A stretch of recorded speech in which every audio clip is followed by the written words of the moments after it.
Ben voilà, je m'appelle Samir, je viens du MIP, enfin je suis issu du MIP, du mouvement d'immigration et des banlieues. Et il y a 1 an, on a lancé la campagne Police Personne ne bouge. Le but de cette campagne, c'était d'expliquer aux gens qu'aujourd'hui, il y a des gens qui se font tuer lors de simples interpellations. On a choisi la clé d'étranglement, on s'est dit en axant notre combat sur un phénomène de violence policière. On voulait que les politiques ils se servent de cette campagne pour essayer d'avoir au moins un débat autour de cette fameuse clé d'étranglement qui a quand même coûté la vie à 3-4 personnes depuis 3 ans.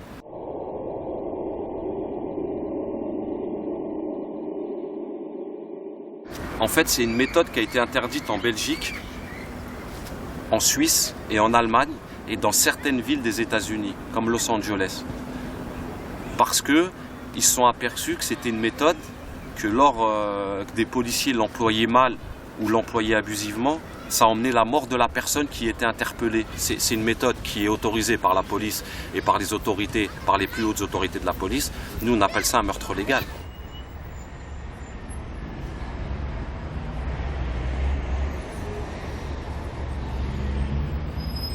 Il y a une affaire qui est assez spécifique, c'est celle de Mohamed Saoud.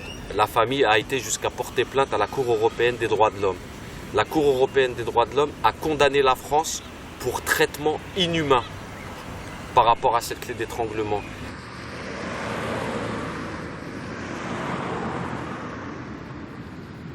Le but de cette clé d'étranglement, en fait, c'est d'immobiliser la personne. Mais eux, ils vont jusqu'à asphyxier la personne. La plupart du temps, ils sont 3 à l'effectuer. Un qui l'étrangle avec son bras, qui entoure son bras, qui entoure le cou de la victime. Un autre qui lui met le pied sur le dos pendant que celui qui l'étrangle le remonte, c'est-à-dire qu'il le tord en 2. Et un qui lui tient les pieds. Donc on arrive à une mort vraiment atroce, quoi. C'est quand on sait que par exemple pour étrangler quelqu'un avec ses mains, il faut un certain laps de temps. Donc on peut s'imaginer la souffrance du jeune ou même pas que du jeune, de la personne interpellée, quoi. Donc on a décidé l'année dernière de faire une campagne autour de cette clé d'étranglement.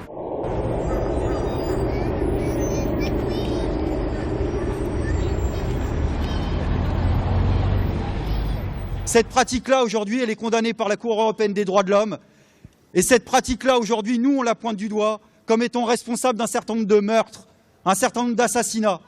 Et c'est ça, aujourd'hui, qu'on veut essayer de relayer par cette campagne, une campagne militante, une campagne large, unitaire, en espérant qu'au fur et à mesure, on soit un maximum de personnes pour exiger cette interdiction-là, la commission en effet parlementaire, et puis je dirais plus généralement qu'il y a un vrai mouvement social, civil, civique, on l'appelle comme on veut, à la limite je m'en fous, mais qui soit le plus large possible, qui associe toutes les associations pour obtenir le fait que les pratiques policières aujourd'hui soient mises sous contrôle des citoyens eux-mêmes. Ça y est, Besancenot, il prend la tête du mouvement des quartiers Non, je pense qu'il il adhère à la cause. Donc cette cause, il estime effectivement qu'elle est dénonçable et que c'est bien qu'il soit là et que d'autres soient là. Et malheureusement, je déplore qu'il y en ait beaucoup qui ne le sont pas.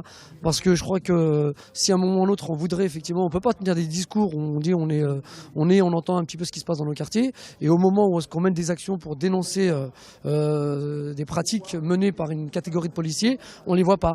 Donc il faut aussi se mouiller dans les bons et les mauvais moments.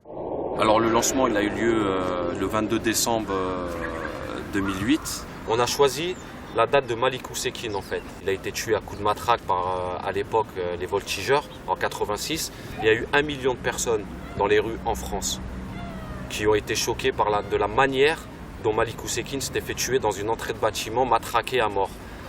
Après les manifestations, après la mobilisation qu'il y a eu autour de la mort de Malik Oussekine, les voltigeurs ils ont disparu.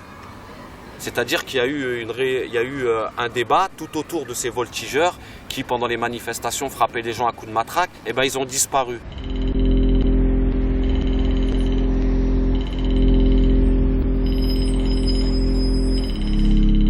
Quand on a lancé la campagne, on s'est aperçu que c'était pas que des jeunes des quartiers qui subissaient ce genre de traitement. Il y a des étudiants, lors des manifs des étudiants, ça peut toucher n'importe qui. Mais c'est vrai que les jeunes qui sont morts ces dernières années, c'est des personnes de 20 à 25 ans. Par exemple, quand on prend l'affaire Lamine Dieng, c'est un jeune qui a été tué lors d'une arrestation dans la nuit dans le 20e. Il a été arrêté, il a été menotté aux mains et aux pieds. Ensuite, on l'a monté dans le fourgon et il est mort d'une asphyxie. Nous mourrons tous un jour. C'est ce que Lamine m'avait dit un jour au cours d'une conversation. Mais la différence réside dans la façon de mourir. Aujourd'hui, nous sommes tous réunis parce que nous vivons une souffrance commune. La perte d'êtres chers, fauchés subitement à l'aube de leurs existences dans des circonstances abominables, inhumaines. Et nous partageons une expérience commune qui nous pousse à exiger l'application de 2 droits humains élémentaires. La manifestation de la vérité et la justice française à ce jour a ce devoir de vérité envers les familles des victimes. On a décidé de donner un soutien logistique et matériel au comité Dieng et au comité Ajimi. Par rapport au comité Dieng, on a organisé des manifestations, des débats autour de la clé d'étranglement. Pour Grasse, on a fait un truc un peu plus grand qui était un forum justice, qu'on a appelé Justice et Vérité pour Hakim Ajimi. Et ce forum-là a tourné justement autour de la mort de Hakim et autour surtout la manière et la façon dont il a été tué. C'est ici que Hakim, paix à son âme, est décédé des violences policières qu'il a subies d'une dizaine d'agents de police devant l'assurance générale. Il a crié ici, les témoins comme vous, arrêtez, vous allez le tuer, arrêtez, il est violé, arrêtez. Il y en a un qui a voulu intervenir, le balai là, levez-le là, levez-le. Police partout, justice nulle part. Police partout, justice nulle part. Police partout, justice nulle part.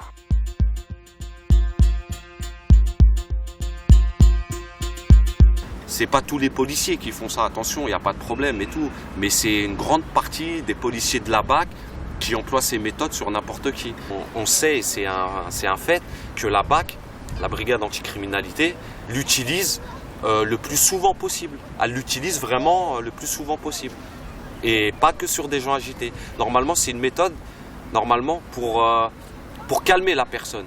Mais la BAC, elle ne l'utilise pas pour calmer la personne. Nous, on ne comprend pas le silence des policiers français, des syndicats, du ministère de l'Intérieur sur cette fameuse clé d'étranglement, on ne comprend pas.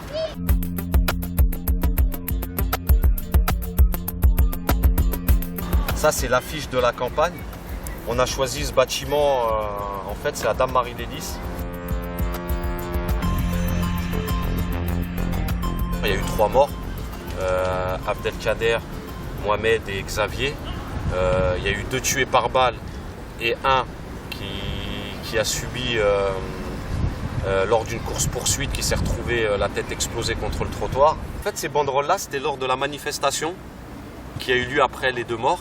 Et en fait, ce qui s'est passé, tout bonnement, il y a des jeunes du quartier qui ont pris les banderoles à leur propre initiative, sans demander rien à personne, qui sont partis voir les habitants.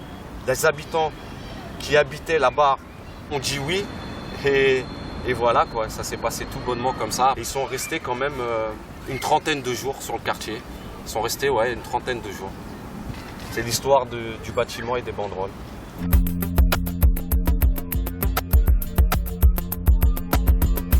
C'est pas une finalité que les policiers soient condamnés.